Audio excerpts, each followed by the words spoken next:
What is good, everybody? Welcome back to another episode brought to you by the League FFB. Today, we're going to be going through and updating our Dynasty wide receiver rankings. It's been a month or two since we've updated these rankings. Obviously, we've had the addition of the 2025 rookie class, so we are going to be including those rookies here in these updated rankings. I'm going to go through my top 40 players, and I'm also going to talk about a couple players that I believe are buys and sells in the wide receiver market right now. So make sure you guys are subscribed to this channel. That way you don't miss any of the future content that we do when we go through and update those running backs, those quarterbacks, and those tight ends. But without wasting any more time, let's hop right into today's video and let's start talking about these wide receivers.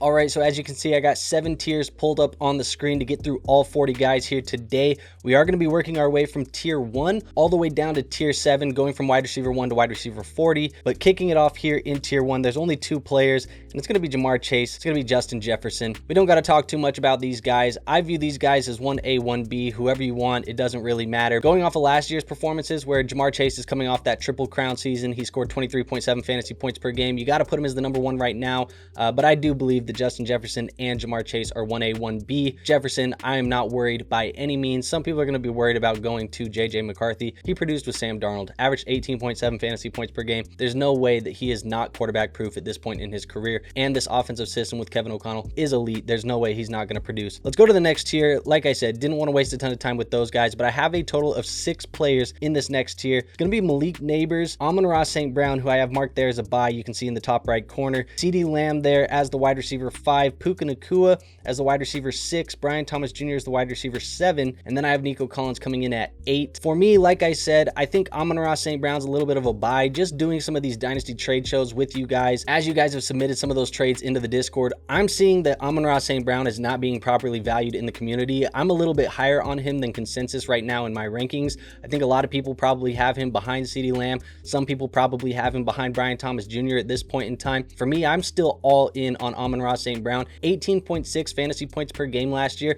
That was the second highest of anybody in this tier from a fantasy points per game perspective outside of Puka Nacua. Nacua is the only one who outscored him in that points per game standpoint. Everybody else, they're young. Obviously, you got 21 years old with Malik Nabers, 22 with Bryant Thomas Jr., 24 years old with Nacua. Amon-Ra St. Brown is only 25 years old right now. I just believe that right now in this offense, despite the departure of Ben Johnson, he is the focal point, and he's somebody I'm buying. Still think he's going to produce as a top 5 guy here in 2025. Everybody else, I think it kind of speaks for themselves. Nabers is as good as it gets. I think if anybody's going to enter that Chase and Jefferson tier, it's going to be Nabers. He got a quarterback upgrade this year with Russell Wilson and Jameis Winston and Jaxon Dart. All of these other guys are upgrades to what he dealt with last year. I'm very excited about him and definitely think he's a player that can potentially get that Chase, Jefferson, LSU trio type of tier 1 type of production. And then some of these other guys in this tier, Lamb, obviously, Nacua, Collins, these are all players that have been productive last year. 17 to 18 fantasy points per game was kind of the range that these guys were in. All elite number 1s in their offense. I don't care that Nico Collins got some added competition with Jaden Higgins and guys like Jalen Knoll. At the end of the day, he is still the alpha. The same thing can be said for Puka. He got Devontae Adams, but long term, that doesn't really worry you for Puka. And we've seen Puka produce with guys like Cooper Kupp on the opposite side of him, so I don't really think this is a big issue, despite me thinking that Adams is an upgrade to Cooper Kupp at this point in their career. Let's go to the next tier. We're going to move on to tier 3. Tier 3 for me is going to have a total of 6 players as well. Number 9, it's going to be Drake London, followed by 10, Marvin Harrison Jr., 11, Lad McConkey, 12, AJ Brown, who I believe is a buy right now, Jaxon Smith-Njigba at 13, and 14 is Garrett Wilson. Now, this tier is kind of that fringe wide receiver 1 range for me. I think there's guys in here who are a little bit older that are down here for age reasons. I think that's specifically AJ Brown. Obviously, he's the only player in this tier above the age of 25 years old. He's going into his 28-year-old season. The age in itself is probably the reason why I'm viewing him as a buy. People are kind of weary of that older wide receiver. They don't really want that older wide receiver, but when you look at this tier of players, AJ Brown is still the most productive player in this entire tier. Last year at 16.7 fantasy points per game, The only other player to hit 16 in this tier was Drake London. obviously why he's at the top of the tier being 23 years old. But AJ Brown, still the number 1 wide receiver in his offense. I still think he's an alpha. I still think he has a lot of juice left in the tank, probably can go for another 2-ish, 3-ish years as a wide receiver 1 type of guy. His value is probably going to go down every year from here on out. So if you are buying him, there's probably not going to be any value insulation, but I think you're buying a wide receiver 1 at a discounted price. So that's why I'm going to be looking at AJ Brown there. Other guys like London, Marvin, Ladd, Jaxon, Garrett Wilson, it's a big bunch of young wide receivers that have flashed wide receiver 1 type of potential. Maybe they're giving you those wide receiver 2 weeks here and there. Obviously, that's kind of why they're at this point in here. But this is that fringe low-end wide receiver 1, and you can definitely build around all of these guys for your fantasy football teams. Marvin Harrison's probably the biggest outlier in this tier because he averaged 11.6 fantasy points per game last year, and all of these other guys were in that 14 to 16 point per game range. At the end of the day, I still believe that Marvin Harrison Jr. is an elite wide receiver prospect. I think year 2, he can take a step forward. And at this point in time, the potential alone is what I'm banking on. I know a lot of people are kind of mixed on Marvin Harrison Jr. I still view him in this tier with these guys. If you want to put him behind Jaxon Smith and you want to put him behind Garrett Wilson, that's fine with me. I'm not going to argue you on that one. But at the end of the day, just the potential alone, I still think I'm going to be treating him as a top 10, top 12 type of guy in my rankings, at least for now. If this year doesn't go as good as we want it to go, you know, we're going to be having some extra conversations about that going into 2026. Let's go to tier 4.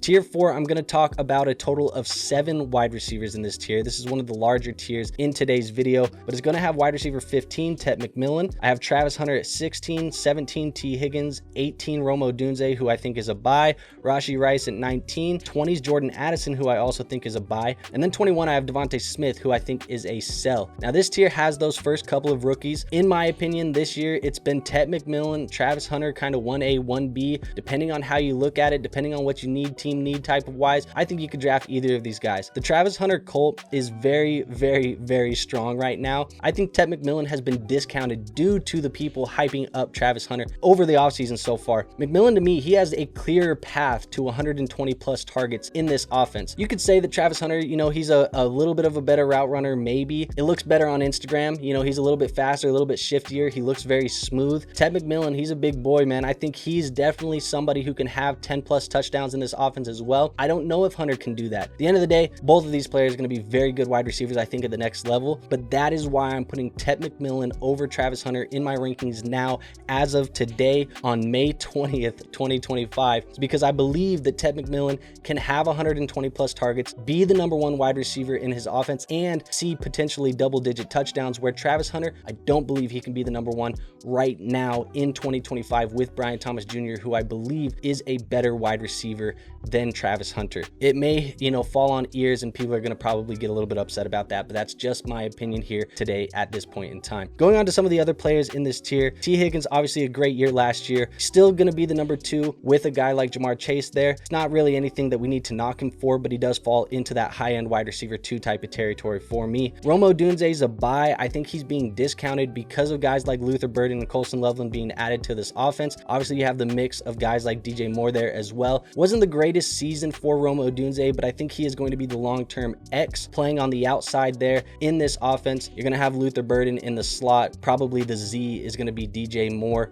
But at the end of the day, Rome Odunze, he's going to be the big play guy, and I think he can take a step forward here in year 2. So I'm going to have him here as wide receiver 18 in my rankings, and I definitely would be buying him because I'm a little bit higher than consensus is on him at the moment. I think a couple other guys like Rashee Rice, Jordan Addison, Devontae Smith might be over him for other people. Now, Jordan Addison to me is also a buy. I think last year we saw that 14.2 fantasy points per game was something that he went out and did with Sam Darnold. Obviously, had Justin Jefferson on the other side, probably helps, but at other times it's probably not the best because he's not going to be the number 1 read. He's not going to be the number 1 target, but it does help to get that second cornerback in coverage. I think he's undervalued. A lot of people just discount him because Justin Jefferson is on his team. He's still proven that he can be a high-end wide receiver too and give you those spike weeks where he can get 1, 2 touchdowns sometimes in a week, depending on the offensive game plan. At the end of the day, I want that type of player on my roster, and I'm definitely willing to buy him because I do believe that JJ McCarthy is a quarterback upgrade for this offense than what Sam Darnold was last year in 2024. Devontae Smith is a sell. Now, the reason why I'm buying AJ Brown and selling Devontae Smith is I think we have seen now that this offense is a little bit more run heavy. Obviously, Saquon Barkley being there, The tush push is a discussion at this point in time, at the time of this recording. At the end of the day, I think DeVonta Smith is a very good wide receiver 2, but some people are still flirting with DeVonta Smith in this low-end wide receiver 1 type of category, and I just don't believe he's really there at this point in time. There's not enough passing volume in this offense, despite him still averaging 15 fantasy points per game last year. He's a little bit older than some of the guys in this tier. He is the oldest player in this tier outside of T. Higgins, who's also 26 years old, but Smith has him by a couple of months. At the end of the day, I think he's a good player. I think he's a fine player. You definitely want him on some of your teams, but right now I think the community is still a little bit higher on Smith than I am, so I would be selling. I wouldn't mind moving Smith for Addison Plus. I think you could make that happen. I also wouldn't mind moving Smith for Rashee Rice right now if some people are a little bit low on Rashee. Now, talking about Rashee, we'll touch on it. You know, he tore the LCL last year. Obviously, that was week 4. He missed the remainder of the year. The good news is it wasn't the ACL tear. A lot of people still believe it was the ACL. I've looked into it a little bit more. It feels like most of the reports, or the accurate reporting, is that it was an LCL tear, not an ACL, which by the record is a little bit easier. It's still a tear nonetheless, but it's a little bit easier to recover from. So I do think Rashee can come out and have a really good year. Obviously last year we saw him flash at the beginning of the year, but Xavier Worthy broke out. Still a player that I like, but again, I would move DeVonta Smith for Rashee Rice if you could get a plus, where people are still worried about the injury, people are still worried about a possible suspension, all of this other stuff. That's probably something that I would be doing, trying to maneuver within this tier. Let's go on to tier 5. Tier 5, I got a total of 6 wide receivers in this tier. We'll kick it off with the Emeka Egbuka at 22.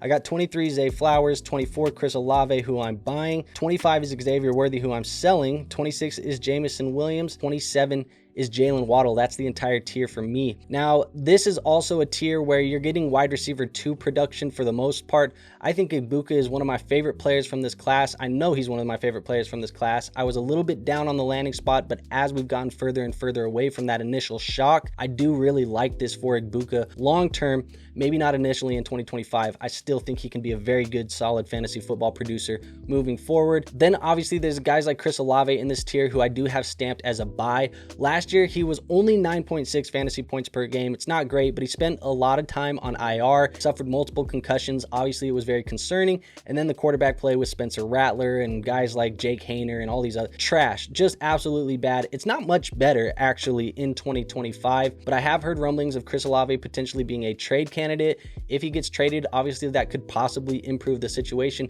And if not, Chris Olave is still suppressed as an asset, where I think that the quarterback situation could improve in 2026. And if not, it could even improve this year with Tyler Shuck there at the quarterback position. So I'm buying Chris Olave. I still think he can give you safe wide receiver 2 numbers. Maybe he's not that wide receiver 1 that we wanted him to be. I think that's probably closer to the case, but coming in at my wide receiver 24, I'm still buying him if people are worried about the injuries, the concussions, the quarterback play, all of this stuff that is negative surrounding his name. I still think he can produce. Plus, you get Kellen Moore, who's a little bit of a better offensive play caller than what they've had there in the past couple of years. I am selling Xavier Worthy. Xavier Worthy, for me, he's a sell mainly just because of Rashee Rice being healthy, coming back into this lineup. I think Worthy is the 2. I think Rice is the 1. Obviously, last year, Worthy broke out in the second half of the year, but that was with Rice off of the field. Some people are very excited looking at that final couple of games there for Worthy, and they like him as potentially the 1A, 1B. I think it is more so wide receiver 1, wide receiver 2. I'm not going 1A, 1B. Worthy to me, I'm selling him. I would be trying to potentially move him for some other players within this tier if people are down on them,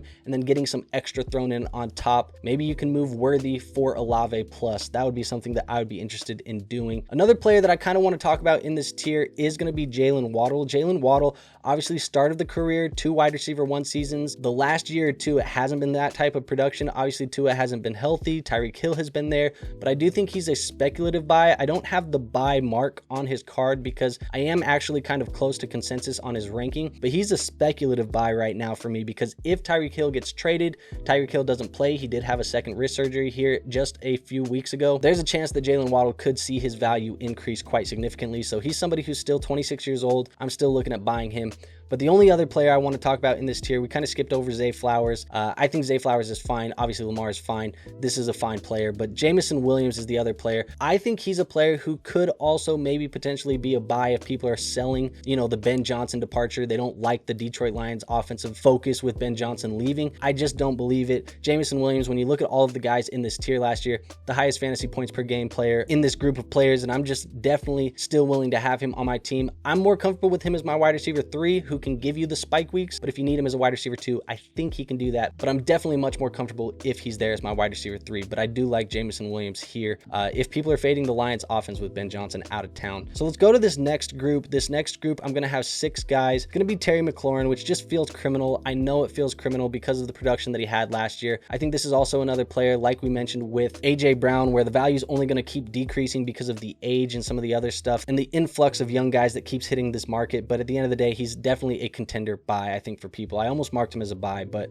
he's definitely somebody that feels disrespected, and I acknowledge that. I acknowledge that with this ranking. 29, DK Metcalf. I'm selling him, not really liking what I'm seeing. DJ Moore there at 30, 31, Luther Burden, 32, Matthew Golden, and 33, Brandon Ayuk. That closes the tier. I'm going to touch on DK Metcalf because I said I don't like what I'm seeing. The quarterback situation here is not great. Right now, we're still in this influx of Will Howard, who I do like as a late round dart throw in Dynasty, but at the end of the day, this is the NFL. It's much different than college. I don't know how that's going to produce for a wide receiver standpoint from that type of quarterback play this year, and I'm not very excited about it. Obviously, George Pickens left town, but DK Metcalf last year, 27 years old, 12 fantasy points per game with the Seattle Seahawks. I don't think this is a better situation. I really don't think it's a better situation. You could say that there's less target volume there from the competition that he has opposite him, but I think the quarterback play is going to be worse than it was last year with Geno Smith. Just not in on DK Metcalf. I'm lower on him than consensus, and he's somebody that I definitely am selling. I don't want any part of DK Metcalf, and I don't want any part of this wide receiver room here in Pittsburgh unless we get Aaron Rodgers. So you're going to have to decide if Aaron Rodgers signs. I don't know. At this point in time, I'm not playing the damn game. Get me out of DK Metcalf, and I'll definitely flip him for anybody in this tier for the most part if somebody wants to do it and get a little bit extra thrown on top. There might be people who will allow you to get into the next tier up above him. Maybe you can flip DK for Jalen Waddle. Maybe you can flip DK for Jameson Williams. You might have to add a little bit to it, but I'd be willing to do that as well. So not in on DK, sorry. It's just kind of the ugly truth of this situation. I have back-to-back Chicago Bears there with DJ Moore and Luther Burden. I think Burden takes the slot role. DJ Moore, it feels like time might be ticking here for the Chicago Bears. He may be finding a new home in a year or two because I do believe it's going to be Odunze, Burden, Loveland. That is the passing game here for the receiving core. I like Burden a lot. I think he's a speculative buy right now. Potentially a high upside type of swing, home run type of swing. They're saying he's going to be used in the Amon-Ra role. I don't know. Take that with a grain of salt. Training camp news at this point in time isn't the greatest, but I am going to be kind of dabbling in Luther Burden if I can. Golden, not a big fan of him, but at the end of the day, you know, he's first round wide receiver drafted to the Green Bay Packers who want a wide receiver 1 or need a true wide receiver 1. Maybe Golden's that guy. You have to acknowledge that in the ranks. And then Brandon Ayuk for me, 27 years old, coming off the torn ACL, MCL in week 7 of last year, maybe not healthy in week 1. I think these things are reasons why we should be buying Brandon Ayuk because all of that considered, people are very, very low on Brandon Ayuk. I've seen situations where people can get Brandon Ayuk for a second round pick, and I would take that upside every single day for a second round pick if I'm a contender because you can throw Ayuk on the bench, and then I still think he has some years of producing there for the 49ers as the number 1 wide receiver for Brock Purdy, who just got paid. Yes, I do not believe it's going to be Pearsall who's the number 1. Obviously, Deebo Samuel out of town, George Kittle a little bit older. Ayuk is the franchise guy here in the receiving room. I think he's who they're going to keep building around. They obviously paid him to do so last year, so I'm buying that right now and just getting in on that injury dip. And now my last and final tier here, we're going to talk about tier 7. I got 7 guys to finish this off. We got 34 Mike Evans, 35 Tyreek Hill, 36, which is a sell for me, George Pickens, 37 Ricky Pearsall, 38 Jaden Higgins, 39 Jerry Jeudy, and last but not least Jaden Reed. You thought I was going to quit Jaden Reed? Hell nah. Number 40 just makes the list here for the Green Bay Packers. This group of guys, you know, you have guys like Mike Evans and Tyreek Hill who are older, 30 plus years old. Both of them, you know, probably not a lot left in the tank, but they are still producers. Last year, obviously Tyreek Hill dealt with the wrist injury that did require 2 offseason surgeries, so that definitely needs to be considered going into 2025. Mike Evans had a good year there, 17 fantasy points per game, still a top performer at his old age, and I still think is going to be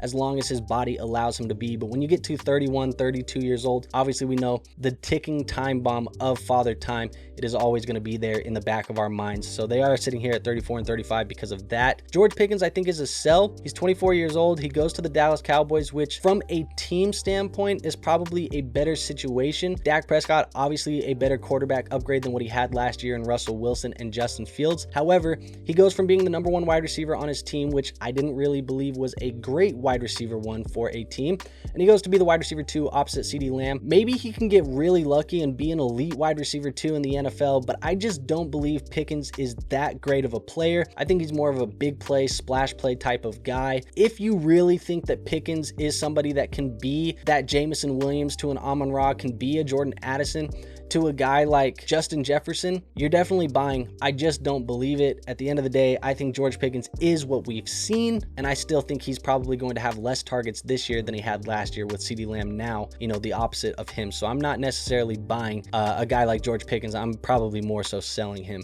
Ricky Pearsall, Jaden Higgins, Jaden Reed, Jerry Jeudy, all of these guys are players that I think are still players that can produce for us. They're going to have spike weeks here and there. I'm excited about Higgins to see him number 2 opposite Nico. Excited to see Pearsall number 2 against Ayuk. Excited to see, you know, Jaden Reed there as the 1A, 1B, but depending on what you look at it there, I don't really know how that one's going to shake out, but I still think he's a super talented player. And then Jerry Jeudy going to be the number 1 there for the Cleveland Browns. The quarterback room, we'll see what happens. Flacco, Pickett, Dylan Gabriel, Shedeur Sanders, whoever it is, I don't know, but Jerry Jeudy's still the number 1 there. All of these players are going to be good, not great. I think they're fine options. Probably going to average somewhere between 12-ish and 14-ish fantasy points per game if I had to guess in 2025, which is definitely worthy of hitting your lineup. The only other guy that I would say I want to talk a little bit about is Ricky Pearsall, because when you look at this group, last year's fantasy points per game was definitely the lowest, 8 fantasy points per game for him, but he missed the start of 2024 with that gunshot wound. Obviously Deebo Samuel gone. Now Pearsall going to be the number 2. If you look at the last couple of games of the season for a guy like Pearsall, they were really good. Obviously keep in mind that did not have Ayuk on the field, but he is somebody who has some, you know, potential to see his value increase and his ranking increase over the next year or so. But at the end of the day, these are kind of my wide receiver 3s in my dynasty rankings for the most part. I would say wide receiver 3s to flex options, but at the end of the day, there's still a lot of potential here, and it's tough because I feel like our wide receiver market is very flooded right now with a lot of good talent, and you have guys like Jaden Reed and guys like Jerry Jeudy and guys like even George Pickens, who I think is a sell, who are very talented, and you can make cases for if you want to spin it one way or the other. So that's kind of how I'm looking at these guys. I know I kind of rambled there at the end. I apologize for that in that tier, but you kind of got to talk a little bit about those guys in a positive light, because a lot of these guys aren't necessarily giving you a ton to be super excited about right now at this point in time for fantasy. But like I said, that was my top 40 updated rankings, how I'm viewing these players right now on May 20th, 2025. Adding the rookie class, you know, we had a couple of these guys, 4 guys, I think 5 guys, if you include Jaden Higgins, who made my top 40 wide receivers. So despite it being a low or a quote unquote bad wide receiver class, we still got 5 guys who I have in my top 40.